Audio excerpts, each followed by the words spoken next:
Hi everyone, my name is Sarah Shell. I'm the owner of Fern Studio Flowers here in Columbia, South Carolina. Thank you for purchasing our virtual workshop for wreath making. We're so excited. This is one of our favorite things in the year, and I'm just sorry we have to do it over a camera this year because it's really fun to have you guys at the studio. But next year we'll do that. So for the virtual shop, all of you should have come by the shop and picked up your supplies, which includes an array of different evergreens, a wreath frame, and you either ordered the oversized wreath or the regular door wreath. I'm going to be making the one that's just the regular wreath today, but the principles are the same for the larger wreath. It's just a little bit bigger, as you can tell. So depending on your size door, that's how you'll choose it. And then you have a little bit of control as far as how big you make your wreath, even on each of these two frames. So if you've got your oversized wreath home and you're realizing it's a little bit too big for your door, you can make it where this is the largest part of your wreath and you build it towards the inside. Or if you got home and you realize your small one is the regular one is a little bit too small for your door, you can build it as you go around like this and kind of beef up the wreath going that way so that you can really customize it to your door. Your other supplies that you should have is this little paddle wire here. And everybody, if you're doing a wreath making party, you don't want to share these because the way we like to make wreaths is just to keep this like a continuous strand of wire as you're going. So as opposed to snipping it, it just makes it a little more efficient if everyone in your party has their own wreath paddle or wire paddle. And then if you got some clippers, they may not look like this, but you might have some other ones that are from us that are just some flower clippers that you can use. Or you can use just regular scissors or some of these branches that are going to be a little bit thicker. So you might need like a thicker pair of scissors or garden snips. Go see what you have in your shed or somewhere in your toolbox perhaps. And then we gave you ribbon. And I think when all of you came by the shop, you got to pick out the color and the type of ribbon. And so I'll do a whole portion on different types of bows that you can make for your wreath once we're done with the greenery.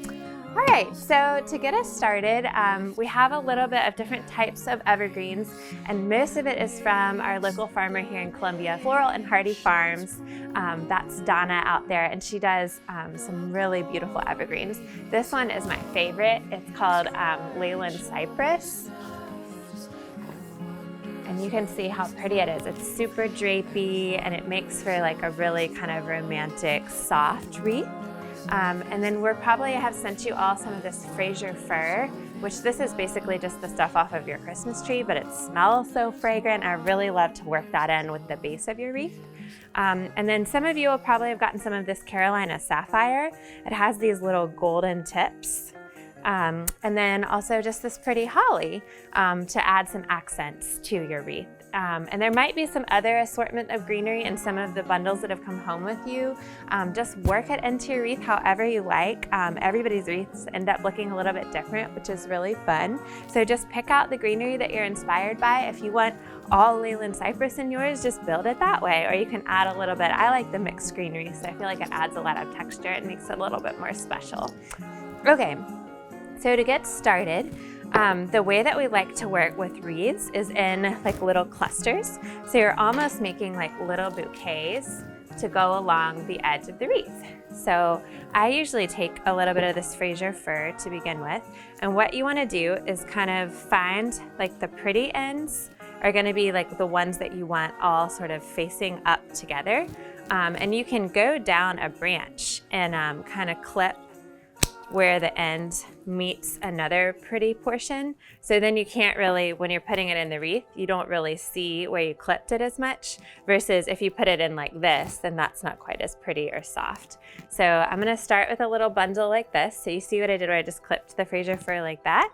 And then, so that's gonna be kind of the bottom of my wreath. And then I'm gonna do the same thing with this Leyland Cypress. Clip a couple pieces like that. And I might start with like a thicker bundle to begin with. And see what I'm doing with the Leyland Cypress too, is I'm paying attention to like where the next little leaf grows. And I'm cutting at a sharp angle. See if you can see that, like right above. So then I can make it where it kind of looks like when it's on the front, you can't really see where I snipped. And I'm gonna put it like that. Let me get a little bit more Fraser fir because you want to get a good start. That piece is a little bit wild, so I'm gonna clip that one. And as you go too, like once you get started, you'll see you can kind of give your wreath a haircut as you go or as you're finishing up. So don't stress too much if the pieces are being a little crazy at the beginning. Okay, so I'm gonna set that bundle aside. And to get it started, just pull out a bunch of your wire paddle like this. And then this is important on your wreath frame because so it keeps things from sliding. You want to find one of these crossbars along the circle and you want to thread your wire kind of at a diagonal through like this and then do like a twist tie in the back. And you want to make sure that you can really get that super tight. And the reason that's important to do the crossbar like that is so then it won't slip or slide either way. If you just put it like in the middle like this, then your first wire could kind of slide along the frame, which makes it kind of frustrating. You could fix that, but it just makes it a little bit frustrating as you're making a wreath. Okay, so do that to begin with. And I think the biggest thing with the wire and the wreath is if you can make sure that your wire gets really tight as you are wrapping it along, because the tighter that your wire is, the better that you can have, the better the wreath will stay together, if that makes sense. Okay, so start like this, and I just put the bundle. Oh, and a lot of people ask me, like the wreath form is kind of a little bit convex versus the concave side. The convex side is like where it like curves out like this. That's the front of your wreath. So you hang it, the concave part, on the back of your door like that. So treat that like your front, and all the greenery is gonna go on the front of your wreath like this. Okay.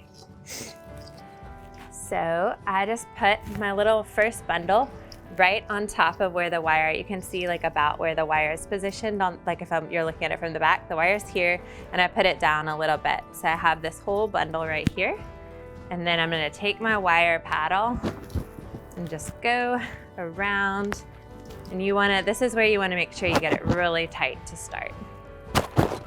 And I wrap it around probably 4 or 5 times at the beginning, just so that it gets started, and then it won't go anywhere.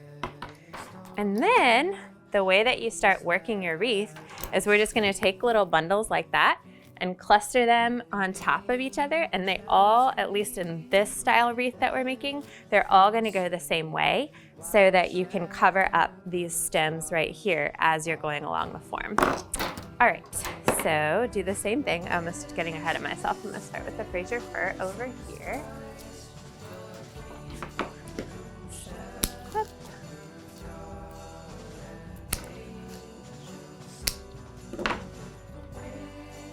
And you cluster it like this. And the next ones don't have to be like quite as thick as the first one. I just find that it is helpful to start out with like a nice full part of your wreath like this before you get going. And so then the same thing, like basically what you're doing is taking this little bundle, and remember all the pretty tips are going one way and the little cut tips are going the other direction. And you put it like this on top of your wreath. And then I'm moving it down. If you're looking at the back, like the wire is gonna kind of travel a couple inches down to then wrap around and still keep it pretty tight, but then you're gonna pull more wire out and then wrap it around pretty tightly there. You see? And then that's how we're gonna keep going along on our wreath.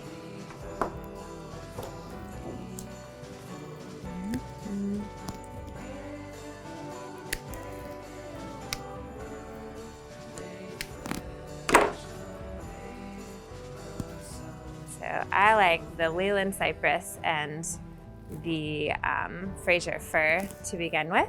And then some of your accent things like the holly, and if anything else is in your box, like maybe some magnolia, you can work that in at the end, and I'll show you guys how to do that. All right, so the same thing. Here's the wire, the current wire is here. I'm gonna move this one down like this and put the wire a couple inches down from where it was. And this is where you can really control the size of your wreath. So if you're wanting it to be smaller or to kind of close up the hole a little bit, you can drape it down like this. If you're wanting it to get a little bit bigger, you can make the wreath kind of pop up off of the side of it like that. And then pull out some more of your wire and then wrap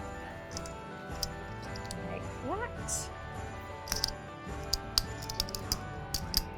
You see now why it's important for everyone in your party to have your own wire paddle, because I haven't cut anything off of the wreath yet with the wire paddle. It's just a continuous wire that goes throughout the wreath form. Okay, so we'll just continue like this.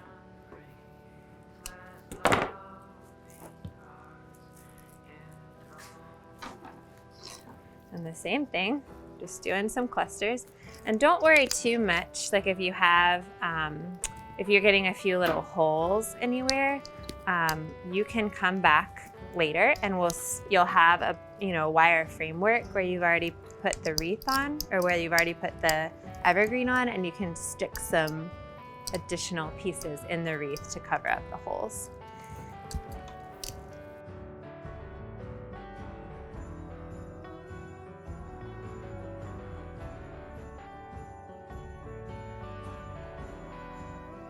So you guys should have a wreath that's kind of like this so far. And now that I'm back on after the time lapse that I made this in 5 seconds, I'm gonna show you how to connect the end.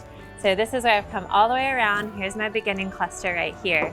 And basically what you wanna do is take the same cluster, the same type of cluster that you've been using, and we're just gonna tuck it underneath. You're gonna tuck it behind where the branches were from like the pretty ends of the first cluster that you began with, and then it will finish off your wreath.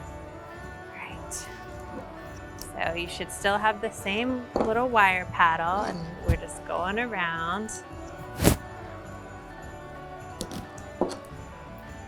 like this. And if you can try not to catch the pretty ends in the wire, like see I got that one caught under the wire, just pull it back out if you do. And if once we finish this part, you can stick some prettier pieces in it too to finish it off. All right, so once you've mostly finished your wreath like this, you can see like there's a few places that I'm probably gonna wanna beef up, but I'm done with the main mechanics of putting it all in a circle like this. So I'm gonna cut my wire just out a little bit like that. And there's nothing special about how you finish off your wreath. Like it should be pretty well secured based on going around lots of times. So you can just kind of finish it off, and I just sort of almost like sew it into the back, like go around your frame a few times. And then just kind of twist tie it off in the back. But it's not going anywhere. So you just kind of tie a little knot and then hide your wire. All right, and so now you have like your pretty wreath form, but there's a few areas, like maybe over here, maybe in here, of where I want to add some greenery. Yeah, I can even see the frame right there. So what I'm gonna do is pick some of this Leland cypress because it's super drapey and easy to cover up all those spots. And I'm just gonna cut a few little pieces like this. And if you can see, like underneath here, like this is where I can see the wire in the frame. I'm just taking the ends that I've cut and I'm just gonna shove them into, and I might just do it like one at a time, just kind of stick it into the wire that's already wrapped around there until it feels secure. I'll pick it back up and show you in just a second. You can see how that sort of covered up that area. And I actually like a really full wreath when it starts filling in the middle. I think that's a really pretty lush look. So I'm gonna do a little bit more of that with my wreath.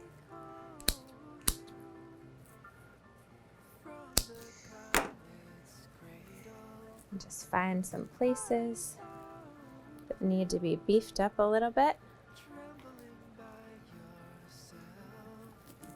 Like that.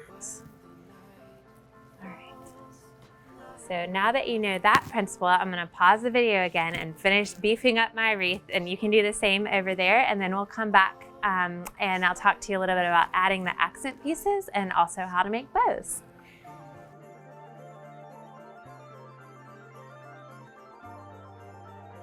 Now that you've done the whole wreath, is you can just use a little bit of wire like this. Oh, you guys, I should have said this at the beginning. I hope you haven't been using your nice clippers to cut this wire. You shouldn't have, because you have a continuous piece. But if you're cutting wire now, either use a pair of scissors you don't care about. If you have nice new clippers, don't use your clippers to cut the wire because it'll mess them up. But if you have old clippers, it's probably not that big of a deal. All right, so this piece is flopping around a little bit. And so I just want to secure it. You can just take a piece of wire and just go through your frame and then just secure it in the back like a twist tie. If you have like one little wonky piece that you need to just have a little secured spot. Like that. And now is the time to kind of decide. You hold up your wreath and figure out how you want to hang it on your door. So sometimes when you rotate it, the pieces flop a certain way. So I think I like that kind of look, like this, when I hang it on my door. And this is how, too, you kind of think through your bow placement. There are lots of different ways, or however you like to hang it. You can put one at the top and have the streamers come through here. You can put one down at the bottom. You could just do like a loop of ribbon. And then that's a pretty good trick to hang your wreath. You can loop a piece of ribbon over it and then pull it up on top of your door. Like if this is the door, you pull the ribbon back on top, and you can put like 2 little nails in the very top of your door to hold the wreath for a really clean look if you don't have a nail. Or you can just do some streamers. Or if you don't want to put a ribbon on your wreath, you do not have to. All right, so I will teach you guys how to make some bows. I have a few different examples of ones that I've made before. You can do a big traditional bow like this with big, thick wired ribbon. I'll show you how to make this one in just a minute. Or you can do a really simple little tied bow like this. And this is just basically like a bow like you tie your shoes. You just want to face the ribbon out so that the pretty side of the velvet shows. And the trick with this on a wreath is you tie it on a wire, and so then you can put it right on the wreath so that it doesn't kind of twist or turn or shift on your wreath. You have control over the placement.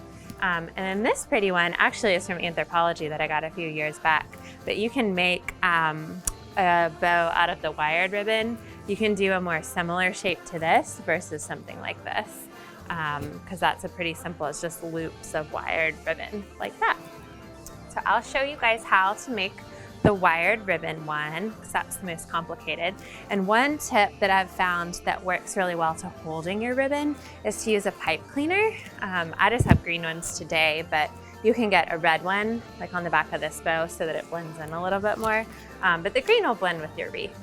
And then here, this is some wired ribbon that I already have. And basically what you're wanting to do is to create a series of loops. And so you put it, and you're just gonna make like a figure 8 with the ribbon. And I'm twisting it as I go to make a ribbon to make a bow like this, so that the pretty side shows as I'm going. So twist it around like that. And I like to do a bow that is usually about 8 loops total, 4 loops on each side.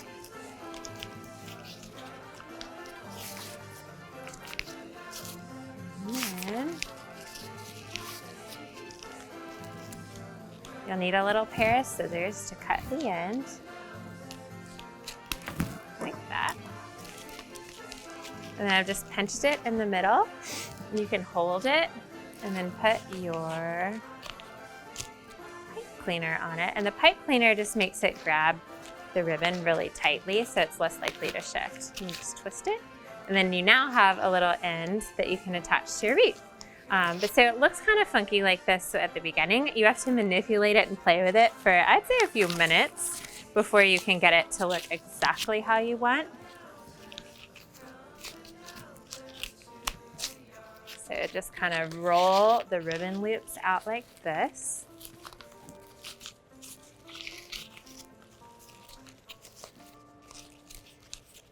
And then, so you notice that the pipe cleaner is showing. You take another longer piece of ribbon, and we're gonna cover that right up. And this gives you the pretty ribbon streamers.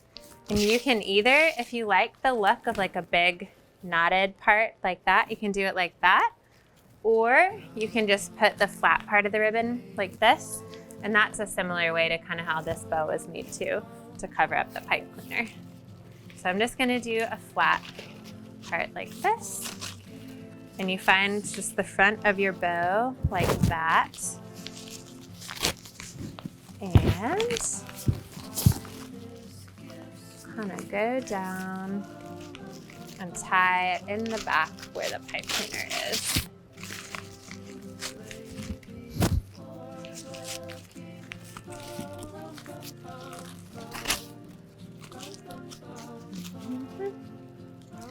And then I just see it kind of came like this, like you want the pretty side to show.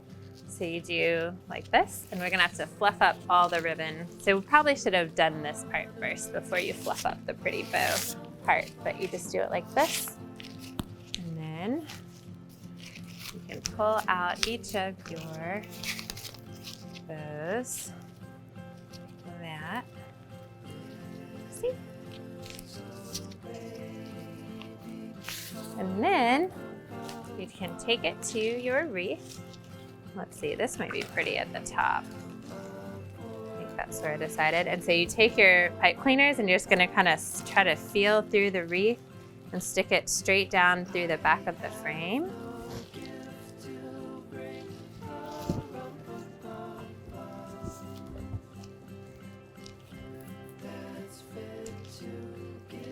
And then find the frame in the back and do twist tie right there. And then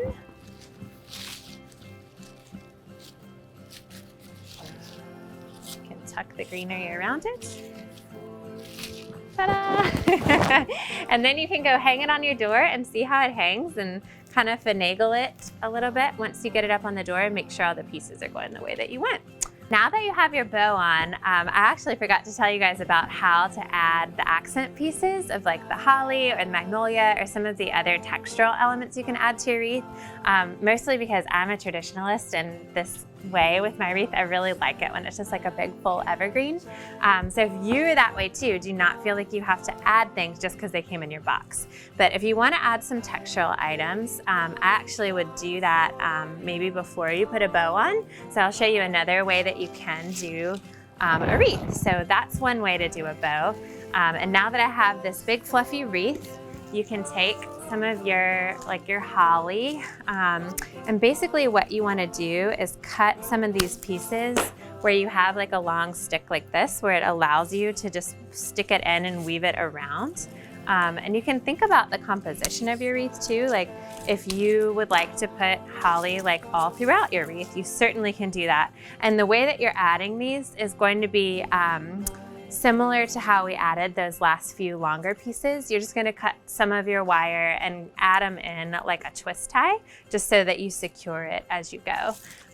But you also, so if instead of just putting it all throughout the wreath, you might wanna think about just adding a cluster of it. Is sometimes kind of a pretty way to do it. So I might put the holly on my wreath down in the lower part, just like a bottom cluster when it goes on my door. So you can just kind of twist it in there. See if you can find a place where it will all fit. Now that you have a lot on your wreath, it might be a little bit tricky. But yeah, okay, so I felt that I'm holding the stick with my hand right through the other side. And you get a piece of your wire. And if you're smart, you could cut a piece of wire before you're holding the piece with your hand.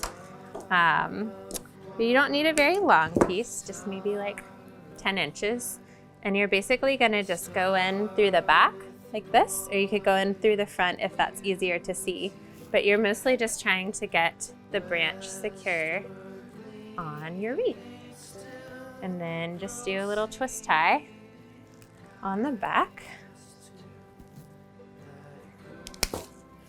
And then I'm gonna put another couple of pieces throughout.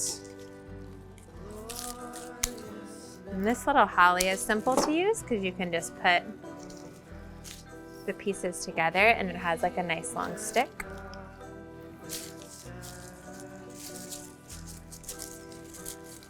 You can hide that in the wreath like this.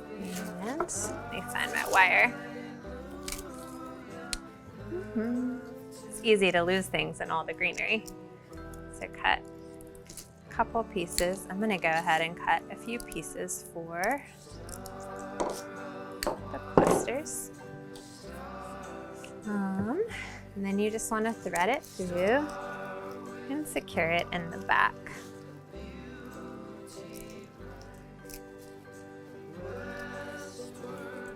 And you just keep kind of going through there. And so what I think I'm going to do is just then add like a little cluster like that. I think I'm going to put a little bit more right here. Here, I'll show y'all. Just kind of tuck it in like this, and then you'll secure it in the back. And then I think it'd be really pretty on this style. I could put a nice little ribbon right here. Would be really lovely. So let me show you how to do that bow. You want to tie it to a wire so that you have all the control that you want for the placement. So you just cut a little bit longer of a wire like this. And then basically just gonna tie it like I tie my shoes, but on the wire like this.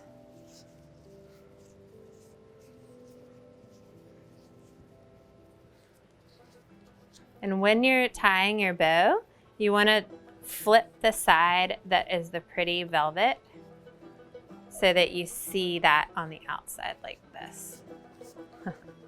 If you've got a close-up of my hands, you see how dirty they get when you're making wreaths. So if you weren't trying to do this for a workshop, then you might want to wash your hands before you touch your pretty ribbon. All right.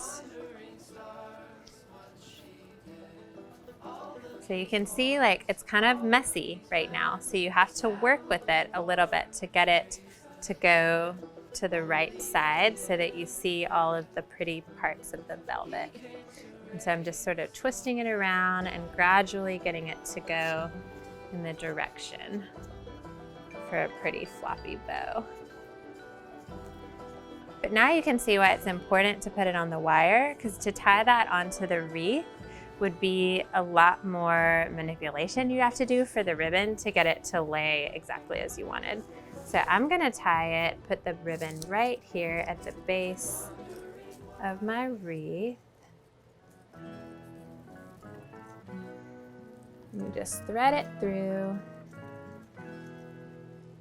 So now here's another way that you can style your wreath. And we like to do things a little bit asymmetrical sometimes with our arrangements and also with our Christmas wreaths.